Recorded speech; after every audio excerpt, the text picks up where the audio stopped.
This is Dolynny TV, ladies and gentlemen. Good afternoon, and welcome to a Wednesday edition of Edmonton Oilers discussion here on the channel. And let me tell you, we got a real Oilers news. Yes, we do. My goodness, oh my! I've been waiting for real Oilers news, and this is not the real Oilers news any of us have been waiting for.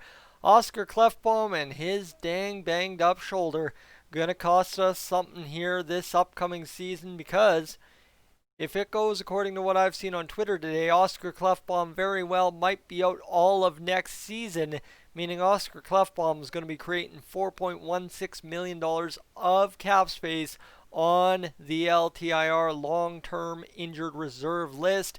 And my goodness, that could be, in a way, a blessing in disguise for the Oilers. You take what is now $11.2 million in cap space, add 4.16, and suddenly you've got over $15.3 million of cap space, and suddenly here we're dreaming. Now, of course, connect two dots at once, shall we do? Lots of cap space. Oliver Ekman-Larsson. Meet two in the middle, and that's probably why, indeed, we are talking. The Oilers have a severe interest, even preliminary trade talks with the Arizona Coyotes about Oliver Ekman-Larsson. Now, we had that discussion yesterday. We don't have to have this discussion again because it's already been said. 90% of the comments I got: too old, too injured, too slow, too useless, not good, terrible. Why would we do this? Big contract, stupid contract, Holland's stupid, hockey's stupid, Oilers are stupid, everything's stupid. No Ekman-Larsson. Yes, Ekman-Larsson. No Ekman-Larsson. Why would we do Ekman-Larsson? We don't need to have that debate again, okay? I'm good. I see it as a potential win for the Oilers if you do it right. And, of course, you have to hope the Arizona Coyotes, if they're dealing their captain, aren't dealing from a position of strength. No NHL team, as you saw with Calgary Flames and Jerome McGinley's situation, willingly just says, you know what? We're done with our captain. He's, we can get a really good return. Let's just trade him. Let's just gone. No, if he's been a big part of your franchise, you tend to hang on to him for a little while longer. I mean, maybe right, not necessarily the situation in Oilers history, but you get the current examples I am using, and Ekman-Larsson is one of those current examples. So obviously Arizona trying to shed the money, and that is where things make sense, and you figure out the packages however you want to figure out packages. Do what you want to do, and we'll try and meet in the middle there, but we aren't going to worry too much about that, because when it comes to Oscar Klefbom being on the LTIR, let's circle back to a guy I talked about trading rights for in Torrey Krug of the Boston Bruins. He's a UFA this season. He will go at 29 years old. Same thing as Oliver Ekman-Larsson. So if you're getting excited about Torrey Krug, but not Oliver Ekman-Larsson, please look at yourself in the mirror, check where these two players are coming from, and ask yourself why you're excited about Krug over, of course, Ekman-Larsson. It probably has something to do with the location these players are coming from. Just saying. So Torrey Krug, you know what? He's a guy that's been a consistent, over the course of his years, 39 to 59 point player. No much more offense than a guy like Oliver Ekman-Larsson. But this is a guy who's going to be out there on the market if the Boston Bruins don't re-sign him. I don't know what's going on there, but if he is available, you got to take a flyer, especially if we're willing to talk about Alex Pietrangelo. We better be willing to talk about Torrey Krug, even as we're talking about Oliver Ekman-Larsson, because if you've got that $15 million in cap space, let me tell you what I'd rather do. I'd rather sign Torrey Krug to a team-friendly 3-4 year deal, control him till he's 33, get the young studs up and going like Broberg, Bouchard, Samorukov, and then when they're ready to rip, Krug's out of town, he's older, you've won your cup, you're good to go, and we move on to winning Cup 2, 3, 4 down the stretch as Connor McDavid gets older and hopefully re-signs in Edmonton, because now we've won 2 or 3 Stanley Cups along the way, and the Oilers are the dynasty of the 2020s. Right? Hey, sounds good. The 80s, the 20s, equals 100. 100% it's happening, right? That was bad.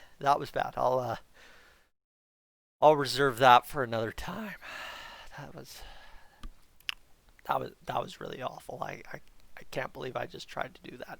Okay, but anyway, back to Clef Bomb, right? Clef Bomb, obviously, this partially explains what the heck was going on with Clef Bomb in the postseason.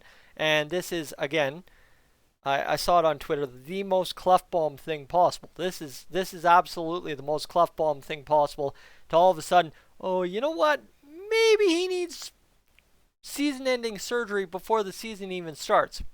Even though he probably should have had this in March and just not played in the playoffs, and we would have figured out what to go. Because, honestly, logic with me here, and I mean the Oilers are the team that throw the kids to the wolves in the fire and put them in whatever you want to say. I, honestly, based on the exhibition game and what we got out of Philip Broberg and his limited ice time, I think he would have been just as effective as Oscar Klefbom was, because yes, Oscar Klefbom, yeah, sure, he did some stuff in the playoffs, played some minutes, whatever. Here's the problem.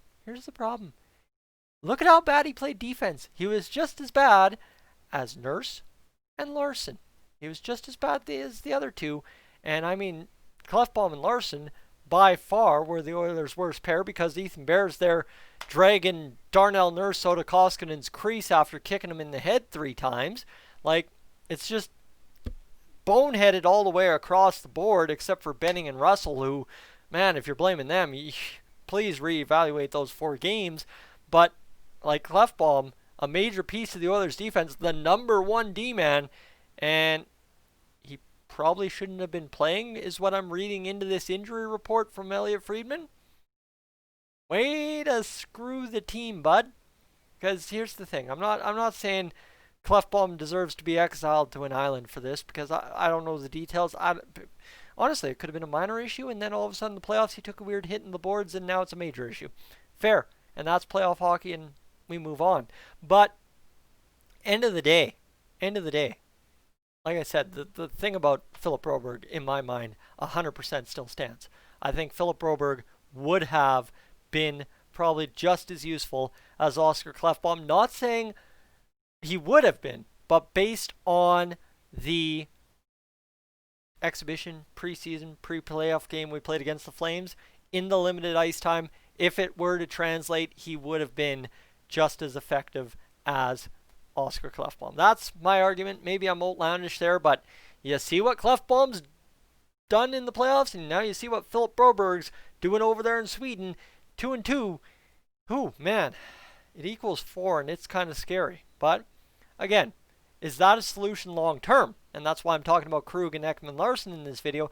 It's not a solution long term. You do not just plug Philip Broberg in Klefbom's number 1 D-man spot and say, sink or swim, kid. We've done that enough times. We're not doing that again. Done. Over. Finished. Holland knows better. So what do? You fill that hole. Number 1 PP guy, point-producing defenseman that's going to give you 40-45 points a season at an 82-game pace, if not closer to 60, hopefully, on an Oilers defense that will be revamped this entire offseason. A guy that's going to come in and eat some cap, but you've got cap because you got cap from Oscar Klefbom going on the LTIR, and now you're full send. You're spending every cent of the cap because you need to take full advantage of that LTIR money, because it doesn't come free if you're below the cap. You have to spend $81.5 million to get that maximum $4.166 million out of Oscar Klefbom. So here we go. All right, here's 2 things we've just learned. The Oilers, if Klefbom is indeed out for the full season, depending on how surgery goes, we're getting a new number 1 defenseman. Klefbom, gone. Krug, Ekman Larson. Those are probably my 2 favorites. Do you somehow swing something for Pietrangelo? Oh my. He's old. He's old. No, he's old. We need number 1 defenseman. Term is key. Keep that in mind. But look at that, right? Those are 3. Those are 3 stud options to go out there and replace Klefbom. And then if you can figure out how to make math really work, a team that needs LTIR, ship Klefbom for a good return. Because you're still getting a top 4 defenseman at worst when he returns from injury, as far as any of us understand it. So, yeah. What do you make of the Oscar Klefbom situation? probably going to be a blessing in disguise when it comes to remodeling the Oilers defense like I've been crying for 2 years now. So here we go. It's about to get good. Buckle up. We're 6 days away from the draft. Next Tuesday, October. Whatchamacallit. Next Tuesday. That's what I'm calling it. The dates aren't a thing right now. Everything's a blur. But next Tuesday, we will start seeing action. If not before then, the fires really get lit under Ekman Larson. Do we really target Krug? Do we go after Pietrangelo? Your guess, as good as mine. But what we know is Oscar Klefbom, according to Elliot Friedman, more than likely requires surgery on his shoulder to fix a nagging injury. He's weighing his options to deal with injuries. One of the possibilities is surgery that could keep him long term. And that means if you want to get Oscar Klefbom playing till the end of his career at 37, 38, that is the path we're going to go. Yeah, it is. So, LTIR money. Let's get to it. Chop, chop. Let's go win a Stanley Cup, shall we? I'm Tyson, this is Dolynny TV. I'm up on out of here.